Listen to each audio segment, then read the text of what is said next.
back to Beyond the Boundary Road. I'm Jadine Croft, and with me is our language researcher, Des Crump. Hi, Des. Hello, Jadine. So thanks for joining us, Des. How are you? I'm good, thanks. That's good. So today, we'll be looking at the impact of contact languages on Aboriginal languages, how new languages have emerged, and how it all ties in with language revitalisation. So we'll start off by asking, what has been the influence of contact languages? Well, I guess in traditional times there's always that influence from the neighbouring languages, and so there's a lot of shared words. And so when English came along into Australia, because it's a very invasive language, it basically invaded our languages, and so we had to use a lot of borrowed words, a lot of shared words, so that we could communicate with the new people who spoke English. Yeah. So tell us about Creole and what role that plays in Aboriginal languages. Well, Creole developed, I guess, from that first contact language. It was originally a pidgin where they needed to contact and, I guess, trade and communicate with each other. And then from that, Creole's evolved because people started growing up only knowing that Creole language, and sometimes it was at the expense of their traditional language. So Creole now is very much a part of our community languages. It's particularly along the northern part of Australia and in the communities and Cape York as well. How about the hybrid languages, and what are they and how did they come about? Well, hybrid languages, they came about when groups were brought together, particularly in the missions after the 97 Protection Act. So, for example, places like Cherbourg, Bulimba, they had 90 to 100 different language groups placed on there, and so they needed to be able to communicate with each other, and so in some cases a hybrid language evolved. And one great example is the Bulimba Square Talk in Kyogle down in northern New South Wales, where groups from right across western New South Wales as well as northern rivers of New South Wales were all brought together. And then on the mission they spoke to each other and had to create their own language, but then when they went into Kyogle to Bulimba Square, they created their own Bulimba Square Talk, which was made up of traditional languages as well as Aboriginal English, and they developed that so that when they went into town, the white fellows wouldn't be able to listen in and hear what they were saying. Oh, okay. So Des, the Indigenous Australian languages, they're classified under two umbrella families, the Palmer-Neuen and the non-Palmer-Neuen. So can you just explain the differences between the two? Well, that's just the way the linguists have classified all the Australian languages. So we've got nearly 800 languages and dialects in Australia, and so the Palmer-Neuen takes in this east side of Australia, particularly including the southeast Queensland languages, and then the non-Palmer-Neuen goes across from the tip of Cape York right around to Western Australia. And so they've grouped them that way because there's some similarities or patterns in the way that the languages have developed.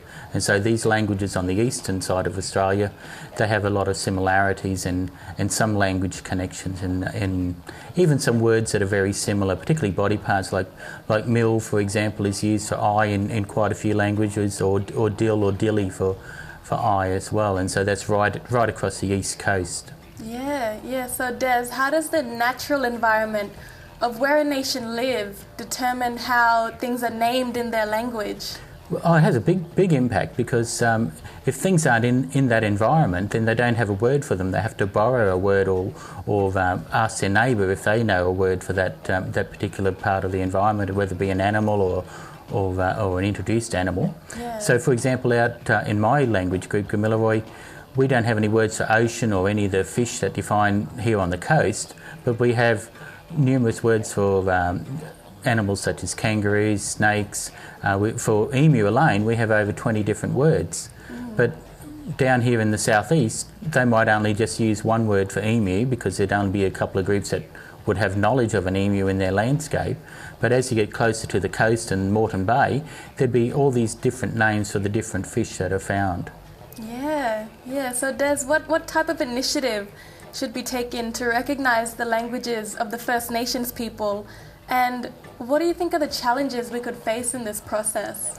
Well, I think first of all, one of the things that would help would be some sort of recognition or policy from certainly the Australian government as well as the state governments, just to acknowledge the, I guess, not only the existence but also develop a plan of action about what the governments at state and national level should be doing to help communities support and preserve languages before they are lost. And so having that policy position would be a good start, plus having the adequate resourcing, the support for communities so that they can be supported in writing down, documenting, developing language resources about their own community languages, otherwise they might be lost. So Des, you mentioned earlier the emu and how it has a special place for the Gamilara Nation. So would you mind telling us all the different names for the emu?